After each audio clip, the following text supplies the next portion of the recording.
ఈ 10 పనులు మీరు ఎక్కువసేపు చేస్తే అది మీ మరణానికి సంకేతంగా మారుతుంది.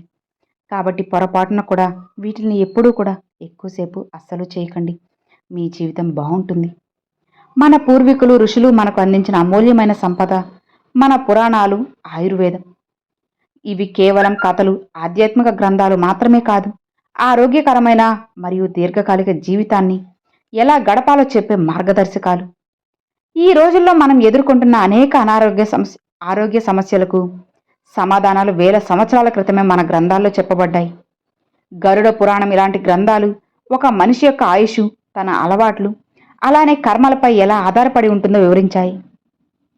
ఇక మనం చేసే కొన్ని చిన్న చిన్న పొరపాట్లు ఇవి కూడా తెలియకుండానే మన ఆయుష్ను తగ్గిస్తాయని, అనారోగ్యాల బారిన పడేస్తాయని హెచ్చరిస్తాయి. ఆధునిక విజ్ఞానం కూడా ఇప్పుడు ఈ విషయాన్ని ధృవీకరిస్తుంది. కాబట్టి మన జీవన శైలిలో కొన్ని మార్పుల్ని చేసుకోవడం వల్ల, మన పెద్దలు చెప్పిన మాటలను పాటించడం వల్ల మనం సంపూర్ణ ఆరోగ్యంతో ఎక్కువ కాలం జీవిస్తాము. ఏ పనులు మనల్ని మృత్యువుకు దగ్గర చేస్తాయో, ఏవి ఆయుష్ను పెంచుతాయో ఇప్పుడు మనం తెలుసుకుందాం. మన జీవితంలో అత్యంత ముఖ్యమైనది ఉదయం నిద్రలేచే సమయం. పెద్దలు ఎప్పుడు బ్రహ్మముహూర్తంలో నిద్రలేవని చెబుతారు. సూర్యోదయానికి సుమారు గంటన్నర ముందు సమయాన్ని బ్రహ్మముహూర్తం అంటారు. ఈ సమయంలో వాతావరణం అత్యంత స్వచ్ఛంగా, ప్రశాంతంగా ఉంటుంది. విష్ణు పురాణం ప్రకారం ఈ సమయంలో దేవతలు భూమిపై సంచరిస్తారట. ప్రకృతిలో ఒక ప్రత్యేకమైన సానుకూల శక్తి ప్రవహిస్తుంది. అలానే ఈ సమయంలో నిద్ర లేవడం వల్ల ఆ దైనిక శక్తులు అనుగ్రహంపై మనకి ఉంటుంది. మీ ఆలోచనలు స్వచ్ఛంగా ఉంటాయి. రోజంతా ఉత్సాహంగా ఉంటారు. ఆయుర్వేద నిపుణులు కూడా తెల్లవారుజామున నిద్రలేవడం వల్ల ఎన్నో ప్రయోజనాల గురించి చెప్పారు. ఆ సమయంలో వీచే గాలిని అమృత వాయువు అంటారు. దాన్ని పీల్చడం వల్ల మన ఊపిరితిత్తులు శుభ్రపడి శ్వాసకోశ సంబంధిత వ్యాధులు దూరంగా అయిపోతాయి. ఆలస్యంగా సూర్యోదయం తర్వాత నిద్రలేచే వారి శరీరం బద్ధకంగా ఉంటుంది. ప్రకృతి యొక్క శక్తిని వారు కోల్పోతారు. దీనివల్ల వారిలో రోగ నిరోధక శక్తి క్రమంగా తగ్గుతుంది. ఇది దీర్ఘకాలంలో వారి ఆయుష్పై ప్రతికూల ప్రభావాన్ని చూపుతుంది. ఇక అలానే ఆధునిక శాస్త్రం ప్రకారం మన శరీరంలో ఒక బయోలాజికల్ క్లాక్ లేదా సిర్కాడియన్ రిథం ఉంటుంది. ఇది సూర్యకాంతితో ముడిపడి పనిచేస్తుంది. ఉదయాన్నే నిద్ర లేవడం వల్ల ఈ క్లాక్ సరిగ్గా పనిచేసి హార్మోన్ల సమతుల్యత కాపాడబడుతుంది. జీవక్రియలు చురుగ్గా ఉంటాయి. ఆలస్యంగా నిద్రలేవడం వల్ల ఈ రిథం దెబ్బతింటుంది.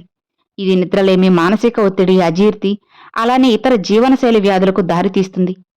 కాబట్టి దీర్ఘాయుషు కావాలనుకునే ప్రతి ఒక్కరూ సూర్యోదయానికి ముందే నిద్రలేయాలి. శరీరానికి ఆరోగ్యాన్నిచ్చే వాటిలో ఆహారం తర్వాత ముఖ్యమైనది స్నానం. స్నానం చేయడం వల్ల శరీర శుభ్రతే కాదు, మానసిక ప్రశాంతత కూడా ఉంటుంది. అయితే అతిగా చేస్తే అనర్థమే అన్నట్లు అతిగా స్నానం చేయడం కూడా ఆరోగ్యానికి హానికరమే. ఒక రోజులో 1 లేదా 2 సార్లు స్నానం చేయడం మంచిది. కానీ అంతకంటే ఎక్కువసార్లు స్నానం చేయడం వల్ల చర్మం తన సహజమైన నూనెలను మరియు తేమను కోల్పోతుంది. దీనివల్ల చర్మం పొడిబారి దురద, మంట ఇలాంటి సమస్యలు వస్తాయి. చర్మంపై మనకు మేలు చేసే కొన్ని మంచి బ్యాక్టీరియాలు ఉంటాయి. ఇవి మనల్ని ఇన్ఫెక్షన్ల నుండి కాపాడుతాయి. ఎక్కువసార్లు స్నానం చేయడం వల్ల ఈ మంచి బ్యాక్టీరియా కూడా నశించిపోయి చర్మం యొక్క రోగ నిరోధక శక్తి తగ్గిపోతుంది. దీనివల్ల సులభంగా చర్మ వ్యాధుల బారిన పడతారు. ఇక భోజనం చేసిన వెంటనే స్నానం చేయడం అనేది అత్యంత ప్రమాదకరమైన అలవాటు. ఇలా చేయడం వల్ల జీర్ణ వ్యవస్థపై తీవ్రమైన ప్రభావం పడుతుంది. భోజనం చేశాక మన శరీరం జీర్ణక్రియ కోసం రక్తాన్ని కడుపు మరియు పేగుల వైపు పంపుతుంది. అయితే భోజనమైన వెంటనే స్నానం చేస్తే శరీరం యొక్క ఉష్ణోగ్రతను నియంత్రించడానికి రక్తం చర్మం వైపు ప్రవహిస్తుంది. దీనివల్ల జీర్ణ వ్యవస్థకు అందాల్సిన రక్త ప్రసరణ తగ్గిపోయి ఆహారం సరిగ్గా జీర్ణం కాదు. ఇది అజీర్తి, గ్యాస్, ఎసిడిటీ ఇలాంటి సమస్యలకు పూర్తిగా దారితీస్తుంది. ఈ అలవాటు దీర్ఘకాలం కొనసాగితే అది మన జీర్ణశక్తిని శాశ్వతంగా దెబ్బతీస్తుంది. కాబట్టి భోజనానికి, స్నానానికి మధ్య కనీసం 2 గంటల వ్యవధి ఉండేలా చూసుకోండి. మీ ఆయుష్ని కాపాడుకోండి. మన శరీరం ఒక అద్భుతమైన యంత్రం, కానీ దానికి కూడా కొన్ని నియమాలు ఉంటాయి. ముఖ్యంగా మలమూత్ర విసర్జన ఇలాంటి సహజమైన శారీరక క్రియలను ఎట్టి పరిస్థితుల్లోనూ ఆపుకోకూడదు. ఆయుర్వేదంలో దీన్ని వేగధారణ అని అంటారు.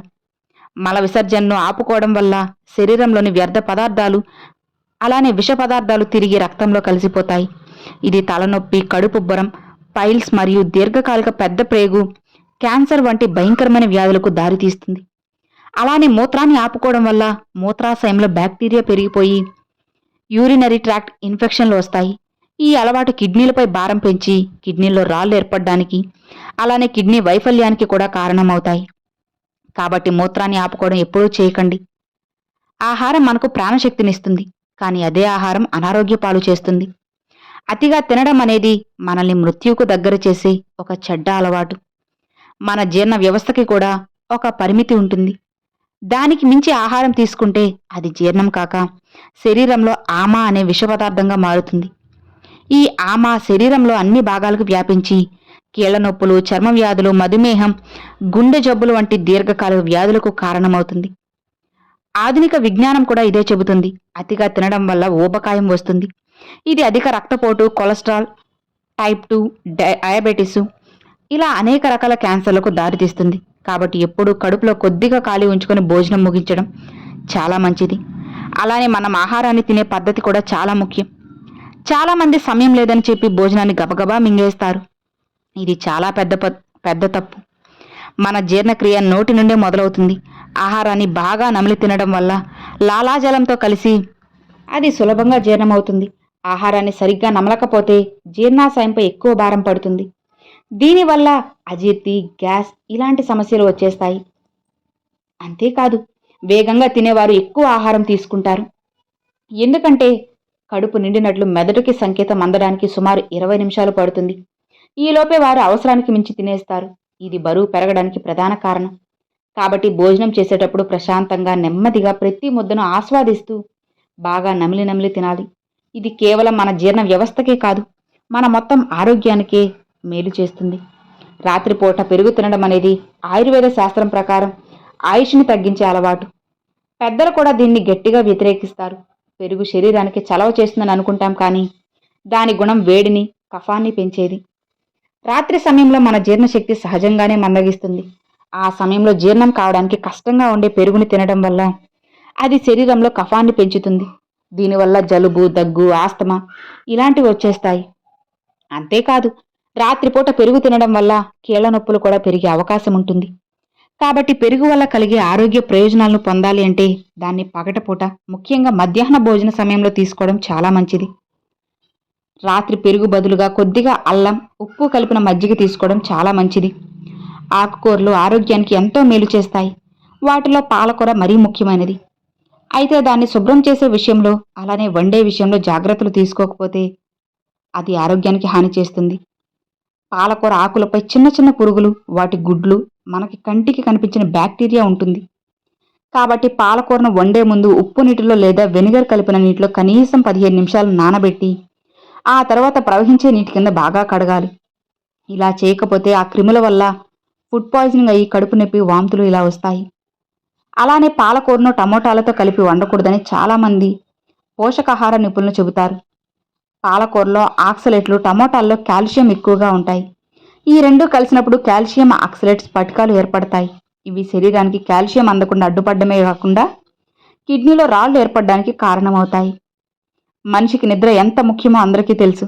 అయితే తక్కువ నిద్ర ఎంత ప్రమాదకరమో ఎక్కువ నిద్ర కూడా అంతే ప్రమాదకరం. మన శరీరం, మెదడు సరిగ్గా పనిచేయాలి అంటే ప్రతిరోజు సరైన మోతాదులో నిద్రపోవడం తప్పనిసరి. ప్రతిరోజు రాత్రి కనీసం 6 నుండి 8 గంటల నిద్ర ఖచ్చితంగా అవసరం. నిద్ర సమయంలో మన శరీరం తనకి తాను మరమ్మతులు చేసుకుంటుంది. నిద్ర అనేది సరిగ్గా లేకపోతే ఏది కూడా సరిగ్గా జరగదు. నిద్రలేమి వల్ల ఆలోచన శక్తి తగ్గుతుంది, ఏకాగ్రత లోపిస్తుంది, చిరాకు, కోపం పెరుగుతాయి. దీర్ఘకాలంలో ఇది అధిక రక్తపోటు, గుండెపోటు, బ్రెయిన్ స్ట్రోకు ఇలాంటివి వచ్చేస్తాయి. మరోవైపు రోజుకి 9-10 గంటలు ఎక్కువసేపు నువ్వు నిద్రించడం వల్ల కూడా అనారోగ్యమే. ఇది శరీరంలో బద్ధకాన్ని పెంచుతుంది, జీవక్రియను మందగించేస్తుంది. ఇది ఊపకాయం, మధుమేహానికి దారితీస్తుంది. ఇక పగటిపూట నిద్రపోవడం అనేది ఆయుర్వేదం ప్రకారం కఫ దోషాన్ని పెంచుతుంది. ఇది శరీరంలో బరువు, బద్ధకం, తలనొప్పి ఇలాంటి సమస్యలకు కారణమవుతుంది. అయితే వేసవి కాలంలో లేదా బాగా శారీరక శ్రమ చేసినప్పుడు కొద్దిసేపు నిద్రపోవచ్చు. కానీ దీన్ని ఒక అలవాటుగా మార్చుకుంటే మాత్రం అది రాత్రి నిద్రపై ప్రభావం చూపి ఆరోగ్య సమస్యలకు ఖచ్చితంగా దారితీస్తుంది. ప్రస్తుత డిజిటల్ యుగంలో చాలామంది చేసే ఉద్యోగాలు గంటల తరబడి కూర్చునేవిగా ఉంటాయి. ఇలా ఎక్కువసేపు కదలకుండా ఒకే చోట కూర్చోవడం అనేది ధూమపానం అంత ప్రమాదకరమని వైద్యులు హెచ్చరిస్తున్నారు కదా. ఇది నిశ్శబ్దంగా మన ఆయుష్ను హరించేస్తుంది. ఎక్కువసేపు కూర్చోవడం వల్ల మన శరీరంలో రక్త ప్రసరణ, ముఖ్యంగా కాళ్ళల్లో మందగిస్తుంది. కండరాలు బలహీనపడతాయి. వెన్నెముకపై ఒత్తిడి పెరిగి నడుము నొప్పి, మెడ నొప్పి ఇలాంటి సమస్యలు ఖచ్చితంగా వస్తాయి. ఈ అలవాటు దీర్ఘకాలంలో ఊబకాయం, టైప్ 2 మధుమేహం, అధిక రక్తపోటు, గుండె సంబంధిత సమస్యలు, ఇలా కొన్ని రకాల క్యాన్సర్లకు దారితీస్తుంది. అందుకే దీన్ని సిట్టింగ్ డిసీజ్ అని కూడా పిలుస్తారు. దీనికి పరిష్కారం చాలా సులభం.